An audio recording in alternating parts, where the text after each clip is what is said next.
प्रकार के हास्य होते हैं। हंसी के 3 रूप होते हैं, एक होता है हास, एक होता है परिहास और एक होता है उपहास।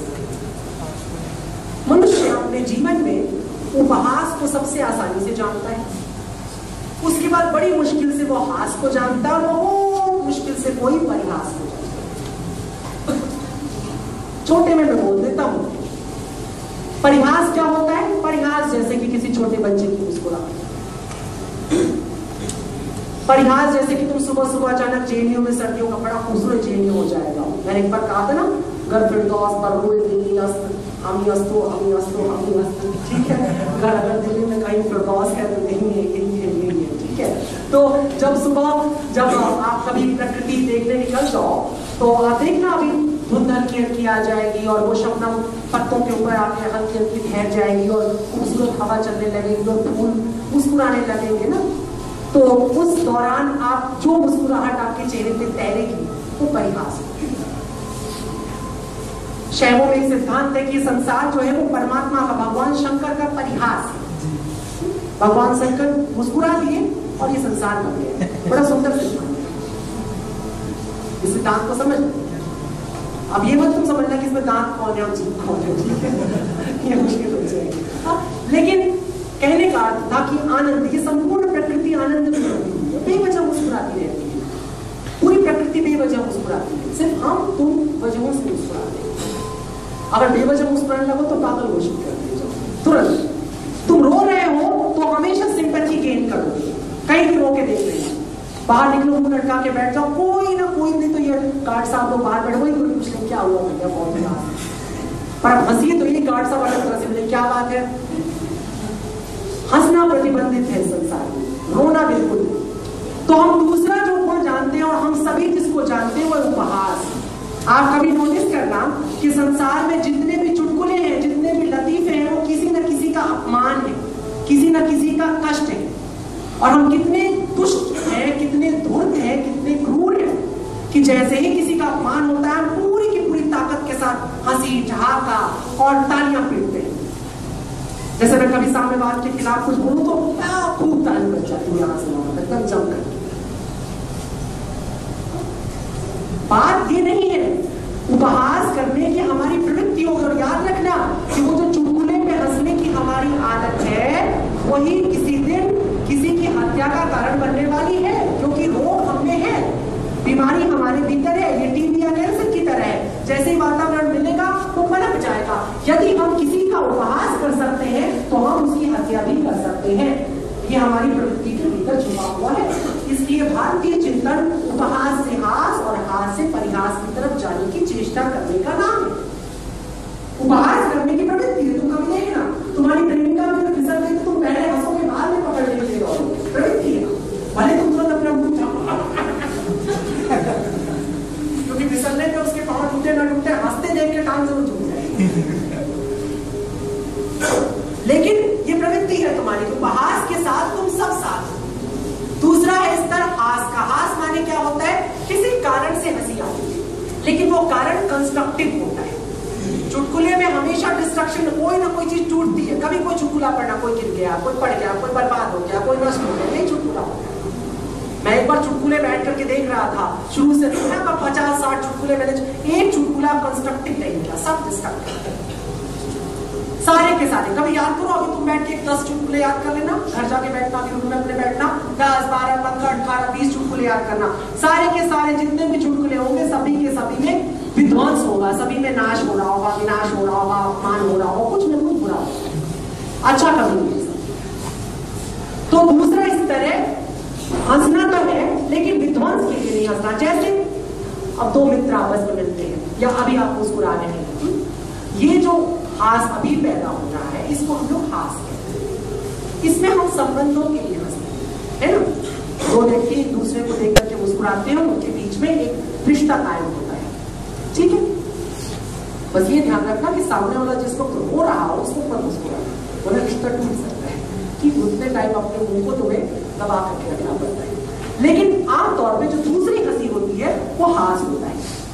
और तीसरी और आखिरी, जैसा मैंने कहा कि जब तुम अकारण मुस्कुराने लगते हो, बिना किसी रीजन के, बिना किसी कारण के मुस्कुराने लगते हो, तो दुनिया की नजर में पागल होते हो तुम, लेकिन प्रकृति तुम्हें सबसे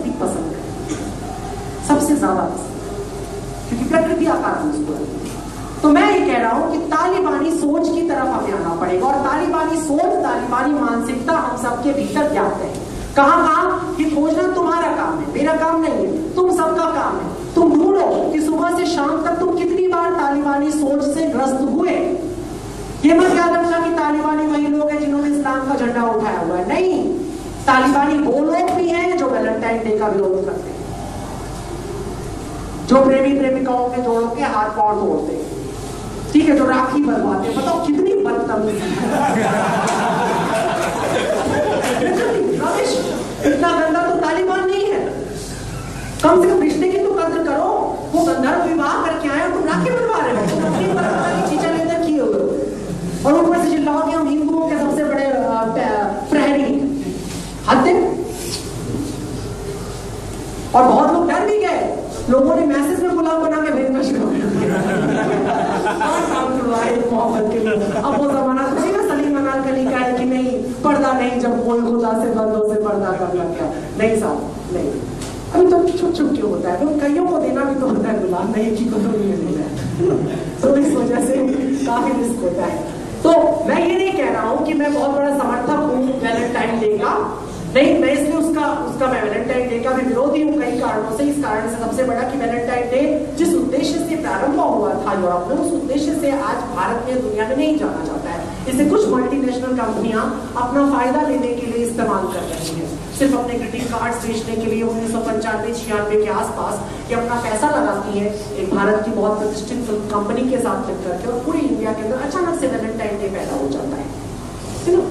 वैलेंटाइन डे ये नहीं है जिसको हम आज मना रहे हैं, लेकिन वो कंपनी भी उसी तालिबानी सोच से ग्रस्त है, याद रखना। पैसा कमाने वाला व्यक्ति भी तालिबानी सोच से ग्रस्त है, एक प्रोफेसर, एक टीचर भी तालिबानी सोच से ग्रस्त हो सकता है। हो सकता है जो मैं आज बोल रहा हूँ वो बहुत सारे लोगों को उबाऊ लग रहा हो, बोरिंग लग रहा हो, क्योंकि मैं एक ही बात को मैं बार बार रिपीट करने की कोशिश कर रहा हूँ, लेकिन मैं इसलिए रिपीट करने की कोशिश कर रहा हूँ कि तुम में से अधिकांश इसे सुबह तक भूल जाओगे और वापस तालिबानी होने की कोशिश में जुट जाओगे, ये कहते हुए कि हम तालिबान का विरोध करते हैं। आज से कुछ साल पहले मैंने एक कार्यक्रम किया था खिलाफ इस्लामिक टेररिज्म, ह्यूमर और रियलिटी, और उस कार्यक्रम को करते समय मैंने ये खास तौर पे कहा था कि ये खिलाफ लफ्ज जो है, मैं एक्चुअली इसके खिलाफ, मैं खिलाफ के खिलाफ, मैं किसी भी चीज के खिलाफ नहीं हूं, मैं विरोध का विरोध करता हूं। और तुम सब भी याद रखना, विरोध का विरोध करो। क्रांति और विरोध बिल्कुल अलग अलग चीज होती है।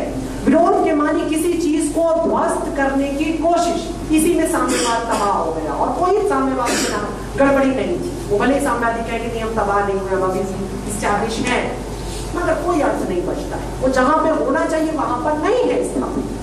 अब वो वहां पर है जिनके लिए वाग विलास है, समझ गए।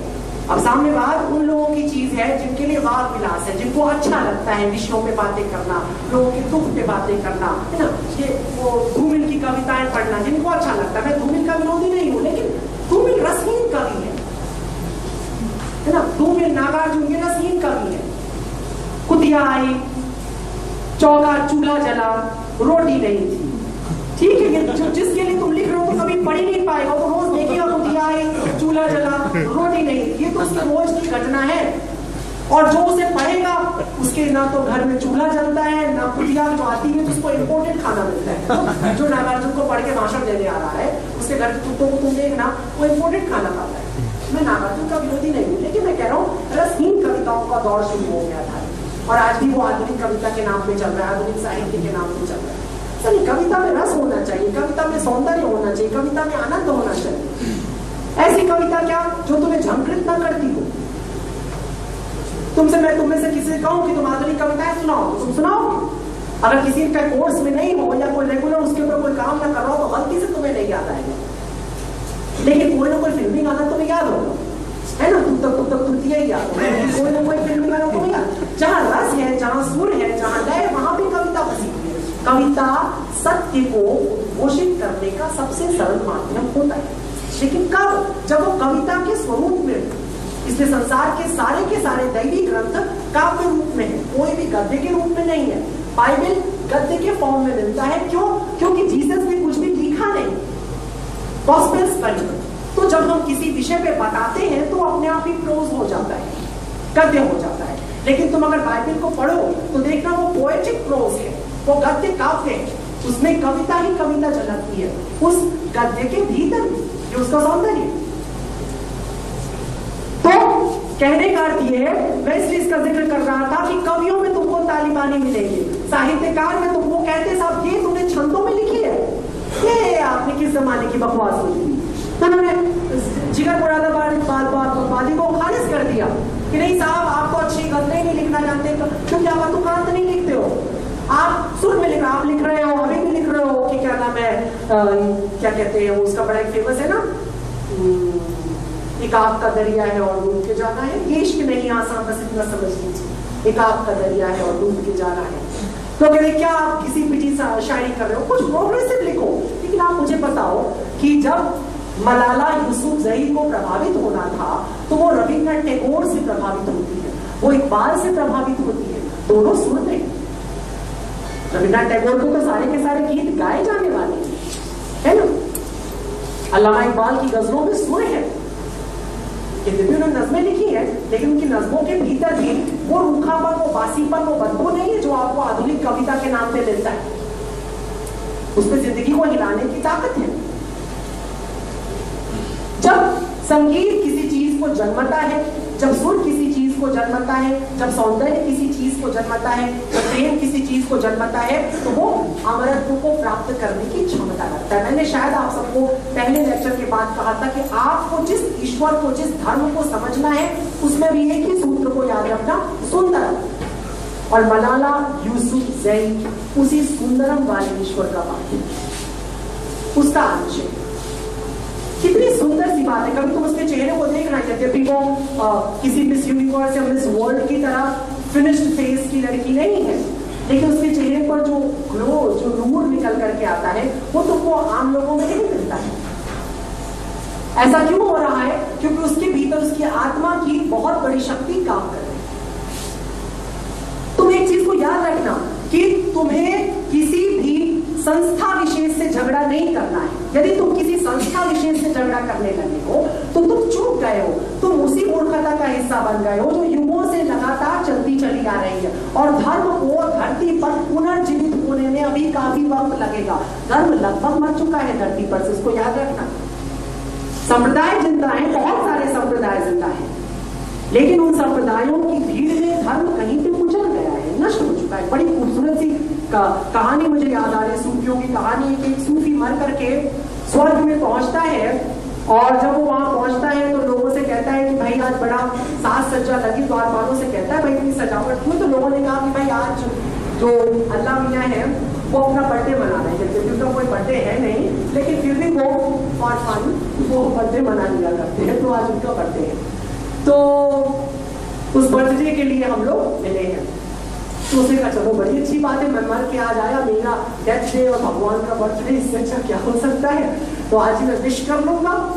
एक सूफी एक भगवान कर चाहेगा इससे ज्यादा, तो कहता है चलो आज भगवान मिलेंगे, मैं उन्हें विश करूंगा, खुदा मिलेगा। थोड़ी देर बाद एक बहुत बड़ा लाखों लश्कर आ रहा है और उस पर एक बहुत बड़ा रथ है, उस रथ पर एक बड़ा खूबसूरत सा व्यक्ति सवार है और रूप रंग देखता है, कहता है कि लगता है खुदा आगे। बोला नहीं, खुदा नहीं अभी आए, तो हजरत मोहम्मद साहब है। बोले अच्छा, और ये पीछे जो लोग चल रहे हैं, बोला उनकी उम्र है, उनकी जो फॉलोअर्स है वो साथ साथ है। फिर थोड़ी देर दूसरा ये होंगे, नहीं ईसा मसीह है। अच्छा पीछे कौन है? उनकी उम्र है। उसके बाद अगला आया, अभी कौन है? अभी ये गौतम बुद्ध है, इसके पीछे करते करते करते शाम ढल गई और लगभग सारा का सारा स्वर्ग लोग तो निकल गया धीरे धीरे धीरे धीरे। अब वो अकेला सूफी बड़ा खड़ा है। अचानक एक बूढ़ा आदमी उसको दूर से आता दिखता है, कहते हैं भाई सुनो तो क्या हुआ? बोला कि मैंने सुना था आज खुदा अपना बर्थडे मना रहा है, तो मैं उसे विश करना चाहता था, कहाँ मिलेगा? उसने कहा कर दो। किसको कर दो? तो मुझे। तो बोला कि तुम ही खुदा हो? बोला हाँ। तो बोला लेकिन तुम्हारे साथ तो कोई नहीं है, तुम तो तन्हा हो। बोला यही तो रोना है, मैंने जिन जिन को जमीन पर